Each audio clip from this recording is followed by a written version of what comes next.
1991 में फिल्म आई थी करण अर्जुन। फिल्म से ज्यादा इसके एक गाने को पसंद किया गया था, मुझको राणा जी माफ करना। इस गाने पर परफॉर्म किया था तब की हॉट एक्ट्रेस ममता कुलकर्णी ने।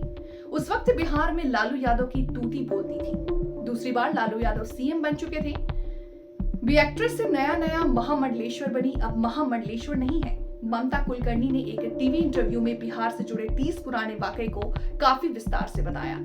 ममता कुलकर्णी ने 30 साल पहले किए गए अपने पटना डांस ट्रिप को लेकर के एक से बढ़कर एक बातें कही। तब वो अपना करियर की बुलंदी पर थी। बिहार में चारा घोटाले का पैसा एक खास सर्किल में उफान मार गया था।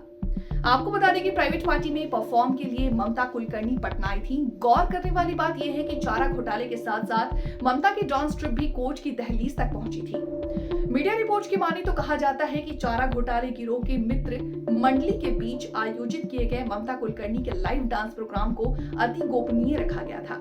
इसमें खास नौकरशाह और राजनेताओं को एंट्री मिली थी, मगर स्पेशल अरेंजमेंट की वजह से मामला लीक कर गया और मीडिया रिपोर्टिंग हो गई। बाद में तत्कालीन सीएम लालू यादव को भी बयान देना पड़ा था। हार में सत्ताधारी दल के राणा सरनेम वाले एक विधायक को ये गाना काफी पसंद आ गया। उनको लगा कि उनके लाइफ स्टाइल पर ये गाना बिल्कुल फिट बैठता है।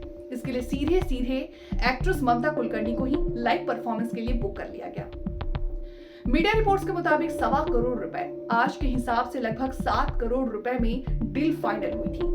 तब तक बिहार के पावर सर्किल में चारा घोटाले का पैसा इतना आ गया था कि शौक पूरे करने के लिए ऐसे कितने 1.25 करोड़ कुर्बान किए जा सकते थे। ममता कुलकर्णी से सीधा सवाल ऑडियंस में बैठी एक महिला ने किया गया। उन्हें कहा कि आप लालू यादव ने अपना पटना आपको बुलाया, इस शो की बहुत चर्चा हुई, इसके बारे में आप क्या कहना चाहेंगी? इसके बाद 5 मिनट 33 सेकंड पर ममता बनर्जी ने पूरे वाक्य को संभाला। इसके बाद 5 मिनट 23 सेकंड तक ममता कुलकर्णी ने पूरे वाक्य को बयान किया। चेहरे पर हल्की मुस्कान लिए ममता कुलकर्णी ने कहा कि उस वक्त मुझे मालूम भी नहीं कि कौन लालू है। इसके बाद ऑडियंस में बैठे लोग हंसने लगे। फिर ममता ने कहा कि कसम से अभी मैं बताऊं क्या हो गया, ये वही सेक्रेटरी है जिसने मुझे विक्की से करवाया। गोवा में एक कार्निवल कार्यक्रम में गई थी उनकी मुख्य अतिथि होने के लिए। उसने मुझे फोन किया कि ममता अभी यहाँ से तुम सीधे जाओगी बिहार। तो मैंने बोला ठीक है, किस लिए? बोले नहीं, वहां इधर एक शो है ऐसा। मैंने गणेश हेगड़े मेरा कोरियोग्राफर उस वक्त था। उसके बाद ममता ने कहा कि 10 डांसर थे, मेरी एक ड्रेस डिजाइनर भी थी जिसमें हम लोग उसके बाद फ्लाइट से गए, फिर पटना लैंड हुए। मुझ पर भरोसा कीजिए, ईश्वर साक्षी है, मुझे मालूम नहीं था कि बिहार कहाँ पर आता है। हम लोग गाड़ी में चल रहे थे और मेरी जो हेयर ड्रेसर है वो बोलती है कि मैं बॉब पिन यानी बाल में लगाने वाला क्लिप लेना भूल गई। मैडम, तो मैंने कहा कि अभी क्या करूं? बोले इधर किधर शॉप में हम लोग रुकते हैं और पूछते हैं कि वो बॉबी पिन कहाँ मिलेगा।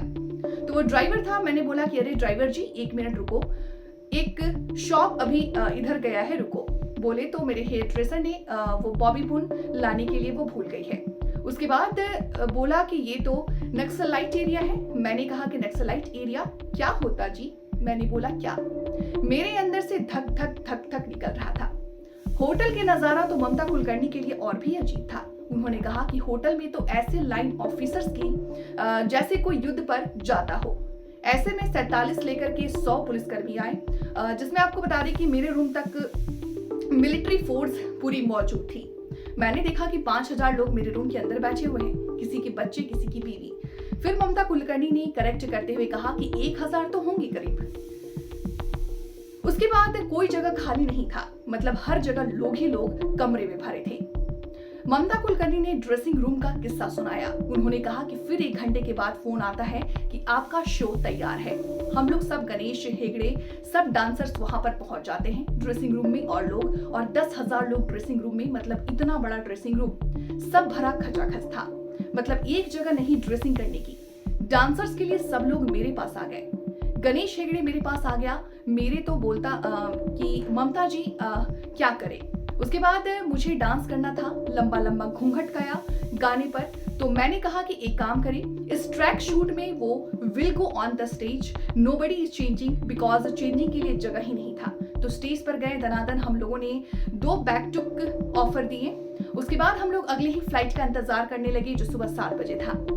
सब डांसर ऐसे घिराव करके मेरे रूम में लोग जाने को तैयार नहीं थे। इसके ममता कुलकर्णी ने डर वाली बात ही बताई। ममता के मुताबिक सब डांसर्स मेरे रूम में ऐसे बैठे थे, सब डरे हुए थे, उनको लगा किधर फंस गए। मैंने अपने सेक्रेटरी को फोन किया, मैंने बोला कि तुमको बिहार में किसने बोला शो लेने के लिए। मैंने कहा इज मनी इंपॉर्टेंट। विश्वास करें उस वक्त I was refusing film left right centre, मुझे पैसे महत्व नहीं था। इतना मैंने कहा कि you are giving important to money. मुझे नहीं मालूम कि बिहार किधर आता है। खैर हम लोग पहुंचे। हम लोग एयरपोर्ट पर जब भी डांसर्स लोग गए 200 गार्ड के साथ, हमको किसी ने बोला कि अगर आप ये फ्लाइट को मिस करते हो तो नेक्स्ट फ्लाइट 7 दिन के बाद होगा। इस प्रोग्राम में ममता कुलकर्णी ने लालू प्रसाद को बेचारा भी कहा। ममता ने बताया कि मैं तो महाकाल का महामृत्युंजय बार बार अंदर से चल रहा था।